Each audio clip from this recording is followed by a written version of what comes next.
Tisha B'Av, the day we mourn the destruction of the temple, a day marked with sorrow and sadness. Why is that? Why are we sad about something that happened so long ago? An event that we really can't fix, and a building that we never really knew and don't really miss. Maybe this period of time is not about sadness. Maybe it's about something else. Imagine a guy named Dave who has a father named John. Dave has a lot of respect for his dad. He calls him on weekends, he sees him on holidays, and they get together on occasion. Dave loves his father, but they're not really close. One day Dave gets a phone call that his father was in a terrible accident and he's in the hospital. Dave rushes there, and when he gets to the doctors say, "We're so sorry. We did everything we could and your father passed away." Dave's heartbroken.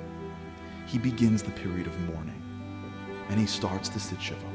On the first day, somebody comes in and says, "Oh my gosh, your father helped me with this and did this, and he was amazing." And Dave says, "I don't even think I know my father." The next day, "Your father loved you so much. He always spoke about you. He was so proud of you." And Dave said, "Really?" With each day, with each story, Dave feels closer and closer to his father and misses him more and more.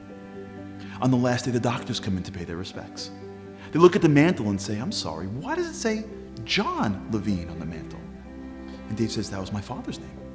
And the doctors say, "John? The man who passed away was Josh Levine. John Levine's still in the hospital. He's recovering." Now pause for a second. What would Dave do? You think he would say, "Whew, so happy. Do me a favor, when you get there, just tell him I'll call him later"? You think he'd be like, "Okay, listen, I got a busy week. Maybe I'll visit him in a month"? If there was a brick wall at the door, Dave would go right through it to see his dad. Why? Last week he forgot to call, and now he's going through brick walls? What changed? Focus. The goal of mourning is focus. Mourning shifts our attention to the deceased. We stop our daily lives and we put all our attention on them. And as you start to focus on them, you start to appreciate them. You realize how important they are and how much you want them in your life. You see, since mourning usually takes place after somebody dies, the more you focus on somebody, the sadder you get because they're not here anymore. But mourning doesn't equal sadness. Not if the object of your focus is still alive. We're not sad over the destruction of the temple. The temple wasn't a building. It represented a time in which God's presence was more felt in the world. We mourn because God is telling us, focus on me. He's saying, remember that as comfortable as you think you are, this is not the ideal. If you focus on me, you'll start to appreciate what life could be like with me in it. Me, your heavenly Father, could be a greater part of your life. Imagine a world with greater clarity.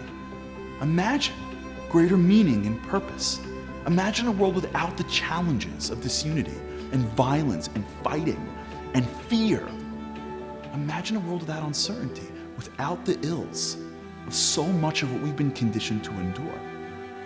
By mourning a world without God's clear presence, we stop our daily lives and focus on Him. And by doing so, we get closer and closer to Him. And the more we focus on Him, so to speak, the more He focuses on us. Tisha B'Av is not supposed to be about sadness. It's supposed to be about yearning.